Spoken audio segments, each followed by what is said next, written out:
Halo teman-teman, selamat datang di channel Narasi DK. Channel yang menceritakan kisah-kisah kehidupan yang menyentuh hati dalam bentuk cerita bergambar. Jika teman-teman suka dengan channel ini, mohon dukung kami dengan klik subscribe dan aktifkan loncengnya. Selamat menikmati cerita dari kami.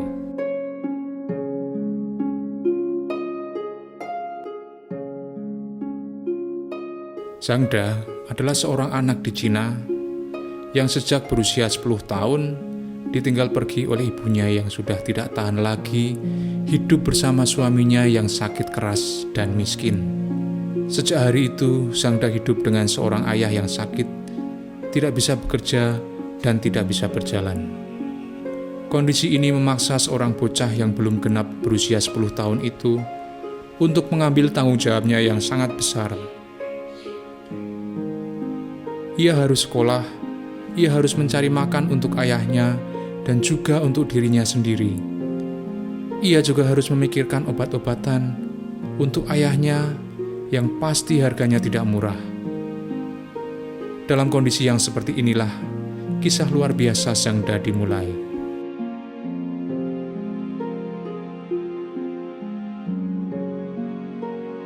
Ia masih terlalu kecil untuk menjalankan tanggung jawab yang susah dan pahit ini. Ia adalah salah satu dari sekian banyak anak yang harus menerima kenyataan hidup yang pahit di dunia ini. Tetapi yang membuat Zhangda berbeda adalah bahwa ia tidak menyerah.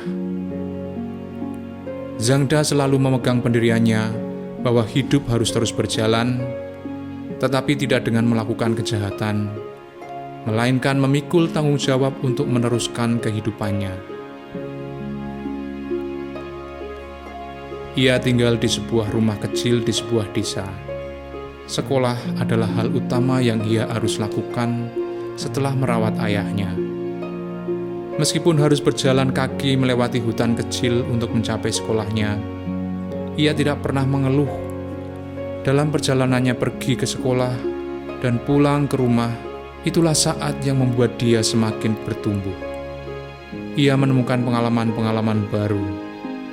Ia mulai makan daun, biji-bijian dan buah-buahan yang ia temui di jalan. Kadang ia juga menemukan jamur-jamur atau rumput yang ia coba makan. Dari situlah ia tahu mana yang masih bisa ditolerir oleh lidahnya dan mana yang tidak bisa ia makan. Setelah jam pulang sekolah, ia melakukan pekerjaan sebagai pemecah batu dan memperoleh upah dari pekerjaan itu. Hasil kerja sebagai tukang pemecah batu, ia gunakan untuk membeli beras dan obat-obatan untuk ayahnya.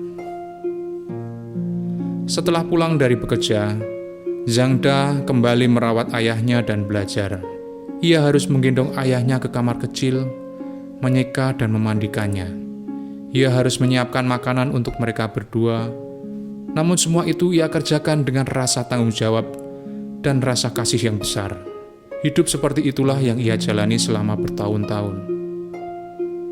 Obat yang mahal dan jauhnya tempat berobat membuat Zhangda berpikir untuk menemukan cara terbaik untuk mengatasi semua ini. Sejak umur 10 tahun, ia mulai belajar tentang obat-obatan melalui sebuah buku bekas yang ia beli. Ia belajar bagaimana seorang suster memberikan suntikan kepada pasiennya, dan setelah ia merasa mampu, ia nekat untuk menyuntik ayahnya sendiri. Semakin hari, ia semakin mahir dalam pekerjaan menyuntik ayahnya.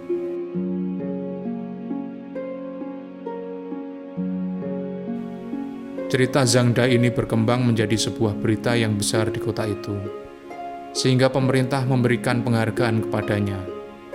Para pejabat, pengusaha, artis, dan orang terkenal hadir dalam acara penganugerahan penghargaan tersebut. Mata mereka tertuju kepada Zhangda seorang. Pada saat acara itu berjalan, pembawa acara bertanya kepada Zhangda, "Zhangda, sebut saja kamu mau apa, sekolah di mana, berapa uang yang kamu butuhkan, kamu mau kuliah di mana, ayo sebut saja.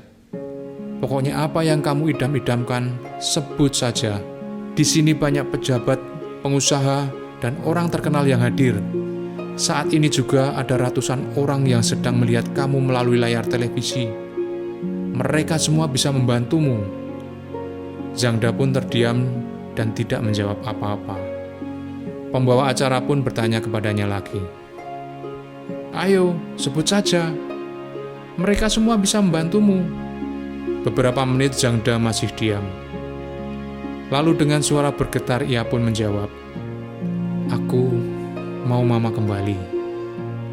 Mama kembalilah ke rumah. Aku bisa membantu ayah. Aku bisa cari makan sendiri. Mama, kembalilah.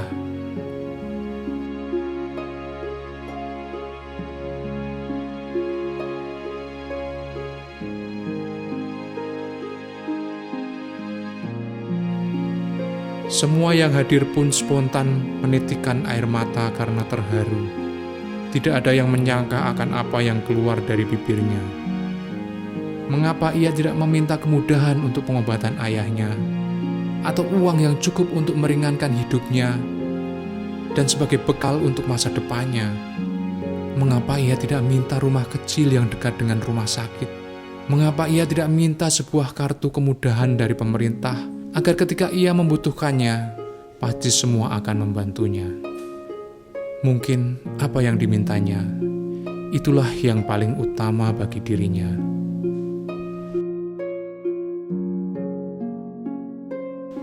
Aku mau Mama kembali. Sebuah ungkapan yang mungkin sudah dipendamnya sejak saat melihat mamanya pergi meninggalkan dia dan ayahnya. Oke teman-teman, sampai di sini cerita kali ini. Terima kasih sudah menonton dan tunggu cerita menarik selanjutnya.